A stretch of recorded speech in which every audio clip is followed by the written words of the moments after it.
శ్రీ సచ్చిదానంద సద్గురు సాయినాథ్ మహారాజ్ की జై.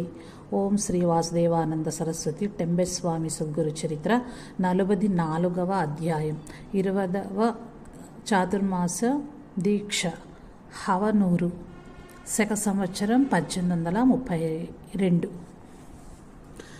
వామన్రావు విళవణి మహారాజ్ హవనూరులోని త్రిపురాంతకేశ్వర దేవాలయంలో మకాం చేసిరి. అచ్చట గల త్రిపురాంతకేశ్వరుని తుంగభద్రను స్తుతించిరి. పౌర్ణమి నాడు యథావిధిగా వ్యాసపూజ చేసిరి. మహారాజ్ దైనందిన కార్యక్రమాలను వారి నైష్టిక జీవితమును చూచిన తోడనే అచ్చటి జనులందరికీ మహారాజుపై మిక్కిలి ఆదర అభిమానములు కలిగెను. అందరూ మహారాజును తమ తమ ఇండ్లకు భిక్షకు పిలుచుచుండిరి. వైష్ణవుల ఇండ్లలో మహారాజ్ భిక్ష తీసుకునడి వారు కాదు.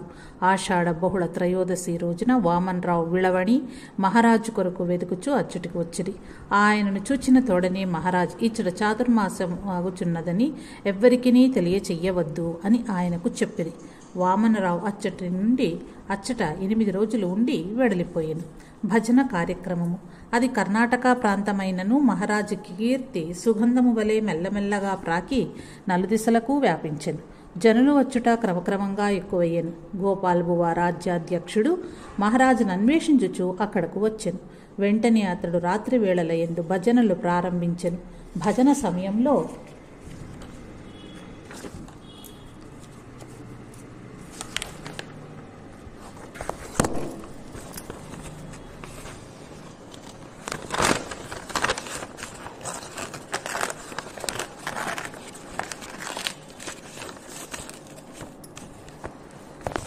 అనేకులు సమావేశమగుచుండిరి. కర్ణాటక జనులందరూ ఆ భజనలు వినుటకు ఉత్సాహించుచుండిరి.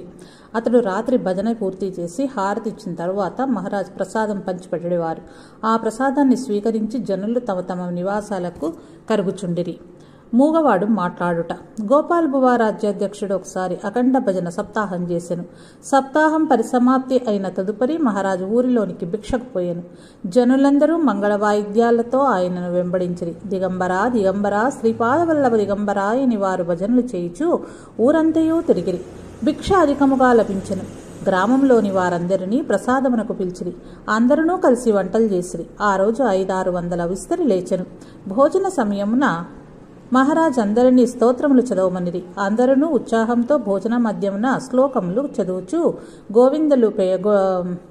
గోవిందలు గొట్టుచుండిరి. ఆ పంక్తులలో ఒక మూల ఒక పిల్లవాడు కూర్చుండి భోజనం చేయుచుండెను. మహారాజా ఆ పిల్లవాని వైపు చూచి, నీవును ఒక శ్లోకం చెప్పెదవా? చెప్పుము, ఎట్లు చెప్పెదవో చూచెదను అని అనిరి. ఆ పిల్లవాడు వెంటనే శ్లోకం చదువుట మొదలుపెట్టెను. ఆ పిల్లవాడు మూగ పిల్లవాడు. ఆ ఊరిలోని వారికెల్లరకు తెలిసినవాడు. ఆ జన్మ మూగ అయినా పిల్లవాడు అత్యద్భుతంగా గొంతెత్తి శ్లోకాలను చెప్పుటను చూచి అందరూ ఆశ్చర్యచకితులైరి. శేషగిరి సోదరి. ఒకరోజు రాత్రి మహారాజ్ సమక్షమున భజన జరుగుతూ ఉండెను. ఆ సమయమున శేషగిరి అను పేరు గల ఒక వైష్ణవ బ్రాహ్మణుడు తన సోదరిని వెంటబెట్టుకుని అచ్చటికి పోయెను. శేషగిరి సోదరికి వివాహమైన కొన్ని దినములకు కాళ్లు పట్టుకుని పోయెను. ఆమె నడవలేక బాధపడుచుండెను. వివాహమునకు ముందు ఆమెకి ఏ వ్యాధి లేకుండెను. శేషగిరి తన సోదరి పరిస్థితి అంతయు మహారాజుకు తెలియపరచెను. భజన పూర్తి అయిన తరువాత ఆమెనొకసారి నా దగ్గరకు తీసుకుని రండు అని మహారాజ్ చెప్పిరి. భజన అయిన వెంటనే అతడు ఆమెను మహారాజ్ దగ్గరకు తీసుకుని పోయెను. మహారాజ్ తన కమండలోదకమును ఆమెపై ప్రోక్షించి తీర్థమొసిగిరి. కొంత తీర్థం ఆమె చేతిలోనూ పోసి కాళ్లకు రాచుకోమని చెప్పిరి. ఆ ప్రకారమే చేయగా ఆమెను పట్టుకున్న పిశాచం హడలిపోయి వెళ్ళిపోయేదను, నన్ను కొట్టవద్దు అని కేకలు పెడుతూ మొత్తు కొనసాగింది. మహారాజ్ ఆ పిశాచమును చూచి, నీకు పుణ్యగతులు లభించగలవు, పొమ్ము అనిన వెంటనే ఆ పిశాచం ఆమెను వదిలిపెట్టి వెళ్ళిపోయాను. అప్పుడు ఆ స్త్రీకి కాళ్ళు స్వాధీనంలోనికి వచ్చాను. ఆమె మామూలుగా నడవసాగాను. ఆమె బాధ ఎంతయో చేతితో తీసి పారవేసినట్లు అయ్యను.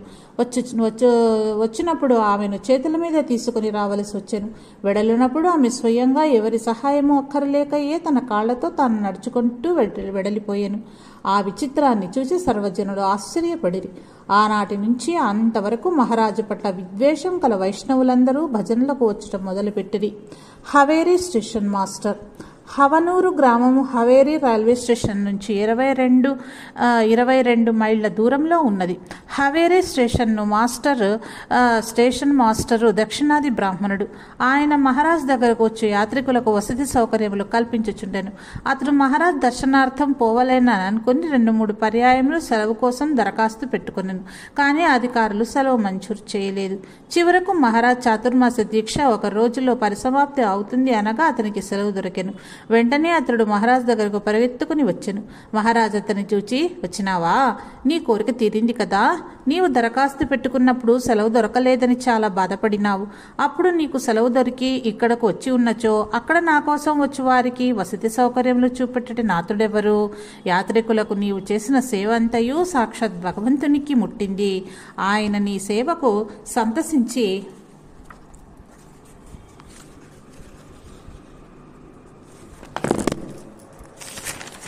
ప్రసాదం పంపించినాడు. ఇదిగో ప్రసాదం పట్టు అని పలికి సామాను గది నుంచి ఒక పట్టు వస్త్రము, 30 రూపాయల రొక్కము, 1 టెంకాయ ఆయనకు ప్రసాదంగా ఇచ్చిరి. మహారాజు నుండి పొగడతా సన్మానము ప్రసాదము పొందిన స్టేషన్ మాస్టర్ మిగుల ధన్యుడు. తన సేవ కన్నను తన భక్తులకు చేయు సేవ పట్ల భగవంతుడు ఎంత సంతుష్టి చెందునో, ఎంత అనుగ్రహం చూపునో ఈ యుదంతమును మనకు విశదపరచుచున్నది. యజ్ఞేశ్వర దీక్షిత్. రట్టేహళిలో యజ్ఞేశ్వర దీక్షిత్ అనే ఒక బ్రాహ్మణుడు ఉండెను. ఆయన శ్రీ నారాయణస్వామి యొక్క కూతురు వంశంలోని వాడు. ఈ నారాయణస్వామి వారి ఉత్సవములు నరసోబవాడిలో చైత్రమాసంను జరుపున ఆచారం ఉన్నది. అతడు రాణి కిన్నూరులో తన మేనమామ ఇంట బాల్యమంతయు గడిపెను. అతని తల మీద ఒక బొప్పి కట్టి అందులో నుంచి చీము కారుచుండెను. ఎన్ని మందులు వాడినను ప్రయోజనం లేకపోయాను. తుదకు అతన్ని మామ అయిన రామప్ప నాయక్ తన మేనల్లుని తీసుకుని మహారాజ్ దగ్గరకు వచ్చి విషయమంతయు చెప్పాను. మహారాజ్ దయార్ద్ర హృదయులై యజ్ఞేశ్వర దీక్షిత్ వ్యాధిని పరిశోధించిరి. వెంటనే లోపలికి పోయి ఒక మూలిక తెచ్చి రామప్పకిచ్చి నిమ్మకాయ రసంతో దీని గంధం తీసి చీము కారుతున్న చుట్టపుయ్యుడు నెమ్మదించును అని చెప్పిరి. ఆయన ఆ ప్రకారం చేయుచుండగా కొన్ని రోజుల్లో చీము కారుట ఆగిపోయి క్రమక్రమంగా బొప్పి అంతయు మాయమయ్యెను. గోవిందరావు పాఠక్. హవనూరులో గోవిందరావు పాఠక్ అన్న అతడు ఉపాధ్యాయ వృత్తిలో ఉండెను. అతని చేతికి కుష్టు వ్యాపించును. ఆ చేతితో ఏ పనియో అతడు చేయలేక ఉండెను. అతడు మహారాజ్ దగ్గరకు పోగా వారు అతనికి ఒక మంత్రం చెప్పి అనుష్ఠించమని చెప్పిరి. చేతిపై రాయమని ఏదో మందుకునొసిగిరి. మహారాజ్ చెప్పిన ప్రకారం అతడు చేయగా కొన్ని రోజులకు అతని కుష్టు వ్యాధి తగ్గిపోయాను. మార్వాడి తల్లి బాధ నివారణ. హింగోలియా అను గ్రామంలో ఒక శ్రీమంతుడైన మార్వాడి ఉండెను. అతని తల్లిని ఒక పిశాచం పట్టుకొని వేధించుచుండెను. ఆమె ఒంటిపై బట్టలు తొలగినను స్మృతి తప్పి మంచంపై పడి ఉండేది.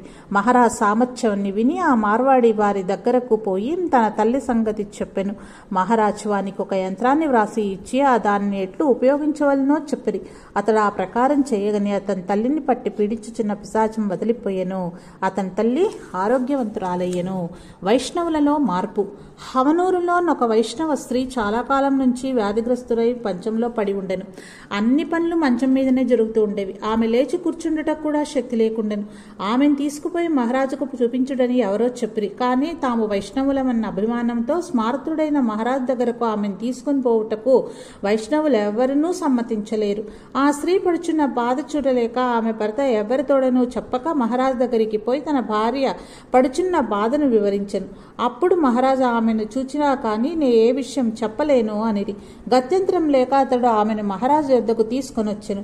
మహారాజు ఆమెను చూచిన వెంటనే ఈమెకు ఏ రోగము లేదు, ఇది పిశాచ బాధ అని పలికే తన కమండలోదకం నాపై చల్లిరి. వెంటనే పిశాచం ఇట్లు మాట్లాడసాగిన. పూర్వజన్మలో ఈమె నన్ను సూదిపోటు మాటలతో వేధించుచుండెడిది. ఈ జన్మమున ఇట్లు ప్రతీకారం తీర్చుకొంచున్నాను. మీ దర్శన భాగ్యం వల్ల నేను పవిత్రురాలనైతిని. మీ ఆజ్ఞానుసారం ఈమెను విడిచిపోగలను. పిశాచం చెప్పిన మాటలు విని మహారాజా ఆమెకు ఒక యంత్రాన్ని ఇచ్చిరి. ఒక మంత్రము కూడా చెప్పి నిత్యము దీన్ని శ్రద్ధగా జపించమని ఆదేశించిరి. మహారాజా ఆదేశానుసారం ఆమె జపము పూర్తి చేయగానే ఆరోగ్యం చేకూరి గ్రామంలో తిరగజొచ్చెను. ఆ అద్భుత చర్యను వైష్ణవులెల్లరూ చూచి మహారాజు పట్ల తమకు గల దురభిప్రాయాన్ని తొలగించుకుని భక్తి తత్పరులైరి. బనవాసి ప్రయాణము. చాతుర్మాసం పూర్తి కాగానే మహారాజ్ భాద్రపద పౌర్ణమి నాడు సీమోల్లంఘం చేసిరి. వారి వెంట వందల కొలది జనులు నడిచిరి. సీమ దాటి అవతలకు పోయి వారు భగవద్గీత ఎందలి ఏకాదశాధ్యాయం చదివి వ్యాఖ్యానించిరి. తరువాత ప్రసాదాన్ని పంచిపెట్టి అందరినూ భజనలు చేయుచు తిరిగి వచ్చిరి. వెంటనే మహారాజ్ అక్కడి నుంచి బయలుదేరుటకు సంసిద్ధులైరి. అది చూచి అక్కడి వారు మరికొన్ని దినములు ఉండుడని మహారాజును ప్రార్థించసాగిరి. కానీ మహారాజ్ అందుకు సమ్మతించక బయలుదేరిరి. తుంగభద్రా తీరంన గళగనాథ్ దేవస్థానంలో చిక్కప్ప శాస్త్రి అను విద్వాంసుడు ఒకడుండెను. ఆయన మిగుల ప్రేమమూర్తి. ఆయన ఇంటిలో మహారాజ్ భిక్ష గ్రహించి బయలుదేరి హవనహూర్ వచ్చిరి. ఆ సంవత్సరం తులారాశిలోనికి గురువు ప్రవేశించినందున తుంగభద్రా పుష్కరములు వచ్చెను. ఆ పర్వ సమయమున మహారాజ్ తుంగభద్రా నదిలో స్నానం చేసిరి. ముత్తైదువులకు పసుకుంకుమలతో రవికగుడ్డలను పంచిపెట్టిరి. పండితులకు శాలువలు, చిన్నపిల్లలకు తినుబండారాలు ఇచ్చిరి. హవనూర్ నుంచి మహారాజ్ ప్రయాణమై తుంగభద్రా వర్ధా సంగమం మీదుగా ఆగటి వచ్చి చేరుకొనిరి. అక్కడ నుంచి రాణి కిన్నూరు సమీపంలో ఉన్న కుపేలూరులో నవరాత్రములు చేసి శృంగేరి వచ్చిరి. అచ్చట ఆ సమయంలో శంకరాచార్యుల వారు లేకుండుటచే మఠంలోని ఆచార్య పీఠమునకు వందనము చేసి వారిని స్తుతించిరి. అచ్చటి నుంచి హరిహర క్షేత్రమునకు పోయి మరలా శృంగేరికి వచ్చిరి. తుంగభద్రకు అవతలి తీరంన గల నరసింహవనమునందు వారు 15 రోజులు నివసించిరి. ఆ సమయంలో అచ్చటి నుంచి 1 మైలు దూరంలో కల వైకుంఠపురమునకు గ్రామమునకు వారు భిక్షకు పోవుచుండెడి వారు. మహారాజ్ శృంగేరి నుంచి బయలుదేరి అరణ్య మార్గముగా ప్రయాణించుచు కార్తీక మాసంలో బనవాసి అను గ్రామము చేరుకొనిరి. దత్త జయంతిని అచ్చటనే జరిపిరి. అచ్చటనే షట్పంచశిఖ అను పేరు గల వేదాంతపరమైన స్తోత్రములను రచించి అచ్చటి శిష్యులకు ఓసిగిరి. అక్కడ గల మధురేశ్వరాలయంలో మహారాజు మకాన్ చేసి నెల 15 రోజులు ఉండిరి. అచ్చట దేవాలయంలోని శివలింగము 10 అడుగుల పైగా ఎత్తుండెను. నంది విగ్రహము 14 అడుగుల పైగా ఎత్తుండెను. ఆ ప్రదేశము ప్రశాంతత సుందరమైన మనోహరమైనది ఉండుటచే అది మహారాజుకు ప్రీతిపాత్రమై ఉండెను. బ్రాహ్మణునకు పట్టిన పిశాచమును వదలగొట్టుట. బన్వాసీలో మహారాజు నివసించుచుండగా ఒక బ్రాహ్మణుడు వచ్చి తన విషయం ఇట్లు మహారాజుకు విన్నవించెను. నేను జాగ్రత్తగా ఇల్లు కట్టుకుంటుని ఎచ్చటి నుండియో పిశాచం వచ్చి నా ఇల్లు తగులబెట్టదనని బెదిరించుచున్నది. ఇంతకు మునుపు కూడా ఇది ఎట్లే బెదిరించి 10 సార్లు నా ఇల్లు తగులపడిపోయింది. దయచూపి వీరెటులైనను ఈ బాధ తొలగింపుడు అని అది విని మహారాజ్ ఆ పిశాచమును ఆహ్వానించి ఇట్లు చేయుటకు గల కారణమేమి అని ప్రశ్నించిరి. అప్పుడు ఆ పిశాచము ఇతడు పూర్వజన్మమున నన్ను మిగుల బాధించినాడు. ఆ కారణం వలన నా ప్రతీకారంను ఇట్లు తీర్చుకొనుచున్నాను. నేను సద్గతి పొందుటకు గాను అతడేమైనను సత్కార్యం చేసినా మీ ఆజ్ఞానుసారం నేను అతనిని విడిచిపెట్టదను అని చెప్పెను. మహారాజ్ ఆ బ్రాహ్మణులకు కొన్ని అనుష్ఠానములు చెప్పిరి. వారు చెప్పిన ప్రకారం ఆ బ్రాహ్మణుడు చేయగానే ఆ పిశాచం అతన్ని వదిలి వెళ్ళిపోయెను. నాటి నుంచి అతని ఇల్లు కాలిపోక భద్రముగా ఉండెను. గల్గళికి చేరుట. బన్వాసి నుంచి మహారాజ్ బయలుదేరి అరణ్య మార్గమున వచ్చుచుండగా ఒక ఏనుగుల గుంపు వారికి ఎదురయ్యను. మహారాజ్ వెంబడి ఉన్న వారందరూ మిగుల భీతి చెందిరి. మహారాజ్ నిశ్చల చిత్తంతో దత్తప్రభువును ప్రార్థించుచు ఒక చెట్టు క్రింద నిలిచిరి. ఆ ఏనుగుల గుంపు మహారాజ్ వంకపై చూడక తన దారిన తాను పోయాను. పిమ్మట మహారాజ్ సిర్సి మీదుగా సిద్ధేశ్వరం చేరిరి. ఇక్కడకు చేరుకోనగానే వారిని ఆహ్వానించి తమ వెంట కొనిపోవుటకై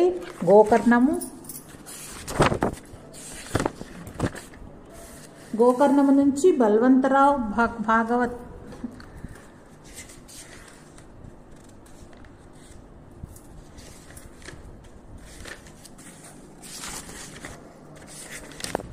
గోకర్ణం నుంచి బల్వంతరావు భాగవత్, దైవరాత్, గజానన్ శర్మ అని ఇరువురు వచ్చిరి. వారి ప్రార్థనను మన్నించి మహారాజ్ వారితో గోకర్ణము పోయి అహల్యాబాయి సత్రంలో మకాం చేసిరి. అక్కడ రుక్మంత్రములతో ఉదయం ప్రవచనం చేసి సాయంకాలం వాసుదేవ మననం చేయుట ప్రారంభించిరి. గోకర్ణంలో 10-12 దినములు ఉండి మకర సంక్రాంతి పర్వకాలంలో స్నానం చేసి మహారాజు బయలుదేరిరి. ఆ సమయంలో అచ్చటి భక్తులు మణువుల కొలది బెల్లము, నువ్వులు పంచిపెట్టిరి. అచ్చటి నుంచి కృష్ణా తీరం గల కోటి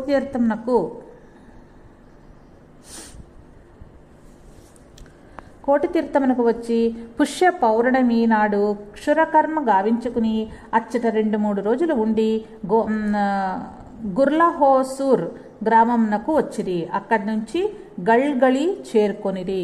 వైష్ణవులకు బుద్ధి చెప్పుట. గల్గళిలో మహారాజు 2 నెలల పర్యంతరం మకాం చేసిరి. అచ్చట ఒక భక్తురాలి చెల్లెలు మహారాజుకు మొక్కుకొన్నందున జ్వర బాధ నుంచి విముక్తురాలయ్యను.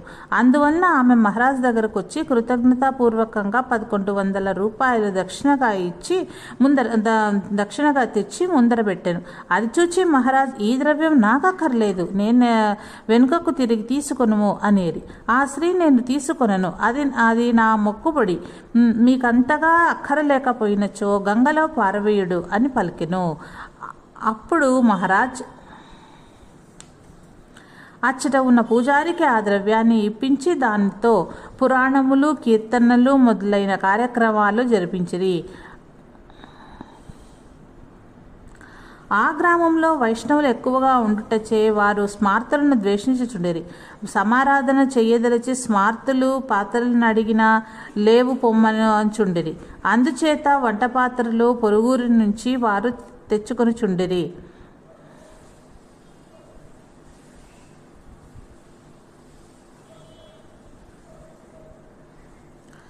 గళ్వని అను గ్రామమున గాలవ మునిక్షేత్రము మిగుల పవిత్రమైనది. సచ్చీరులైన బ్రాహ్మణులు అనేకులు అచ్చట నివసించుచుండటచే మహారాజు అచ్చట నివసించి ఆ సమయమున ఒకసారి అకస్మాత్తుగా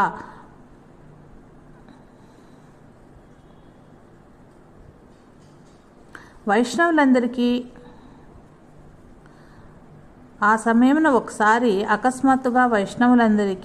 జ్వరం వచ్చెను.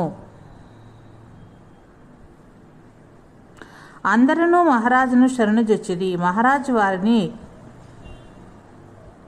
చూచి కోపించి, మీరు బ్రాహ్మణులై ఉండియు సాటి బ్రాహ్మణులకు వంటపాత్రలు ఎందుకు ఇచ్చుట లేదు? మీకన్నను మాదిగాలు ఉత్తములు, మీ ముఖములు నాకు చూపవద్దు పొండు అని పలుకగా ఆ వైష్ణవులెల్లరూ సిగ్గుపడి తలలు వంచి మహారాజునకు నమస్కరించి క్షమించుడు అని వేడుకొనిరి. ఇప్పుడు వారికి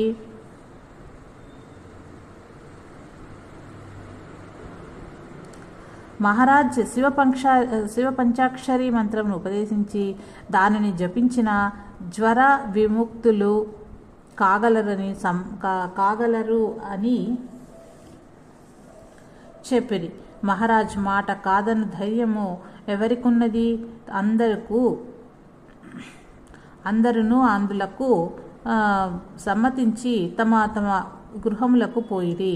1200 సార్లు శివపంచాక్షరిని జపించగానే వారి జ్వరములు తగ్గిపోయెను.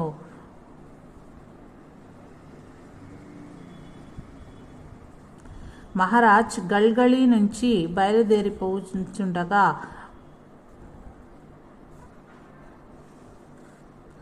వైష్ణవ బ్రాహ్మణులెల్లరూ వారిని విడిచి ఉండలేక దుఃఖించుచు మరికొన్ని దినములు ఉండమని ప్రార్థించిరి. కానీ మహారాజ్ ఉండుటకు వీలు లేదు అని ఖండితముగా పలికి ముందుకు సాగి వారందరూ మహారాజ్ వెంబడించిరి. అప్పుడు అతడు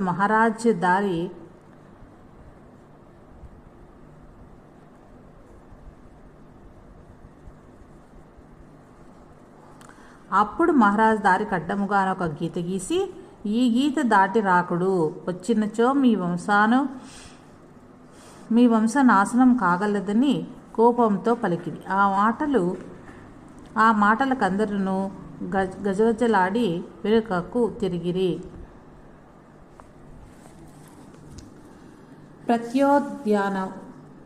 ప్రత్యోద్యాపనము. గల్గళిలో మహారాజు నివసించుచున్నప్పుడు అచ్చటి బ్రాహ్మణులందరూ విశ్వ కళ్యాణార్థము 3 సంహిత స్వాహాకారములు, 7 పవమాన స్వాహాకారములు, 2 రుద్ర స్వాహాకారములు, మొత్తం 12 స్వాహాకారాలు చేసిరి. ఆ స్వాహాకారాలు చూచుటకు నెలల వేల కొలది మంది వచ్చిరి. వచ్చిన విద్వగ్నులందరినీ మహారాజు ఘనముగా సన్మానించిరి. ఆ సమయం నందే మహారాజు గాండాబువాను చూచి అతని తల్లి యొక్క వ్రతము ఉద్యాపన చెయ్యడు అని చెప్పిరి. మహారాజు ఆజ్ఞానుసారము గాండాబువ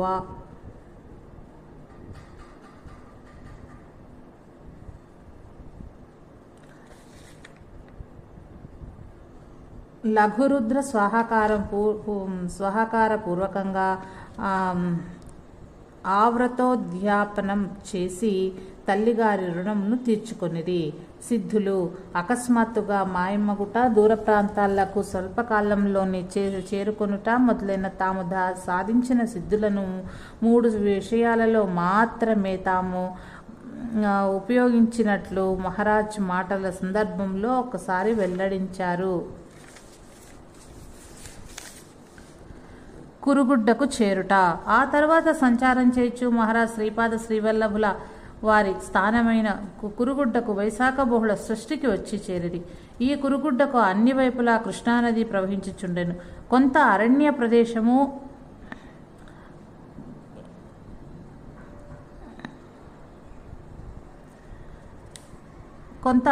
ప్రదేశము కావున ఏకాంతముగా ఉండుము. సెంట్రల్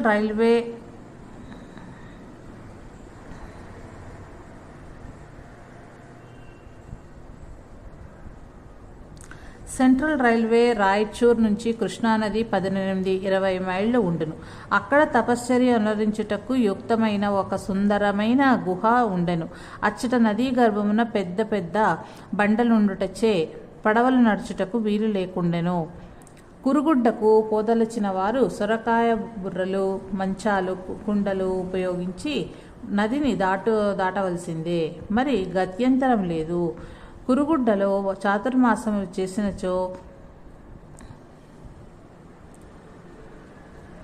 జనులు ఎక్కువ మంది వచ్చి ఆ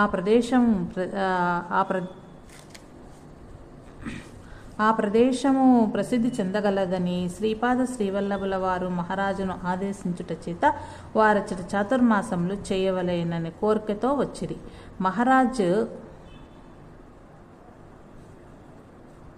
మహారాజుకు దృష్టాంతమిచ్చిన విధంగానే కురుగుడ్డలోని పూజారి పెదభీమన్నకు కూడా శ్రీపాద శ్రీవల్లభుల వారు ఇక్కడకు ఒక సన్యాసి వచ్చును. అతడు నాకు పరమభక్తుడు. ఆయనకు అనుకూలంగా ఉండునట్లు వసతి ఏర్పాట్లు చెయ్యుము. లేని ఎడల మీకు శిక్ష తప్పదు అని దృష్టాంతమును ఇచ్చి ఉండెను. ఓం నమో దత్త దిగంబరాయ. శాంతి శాంతి శాంతి. 44వ అధ్యాయం సమాప్తం.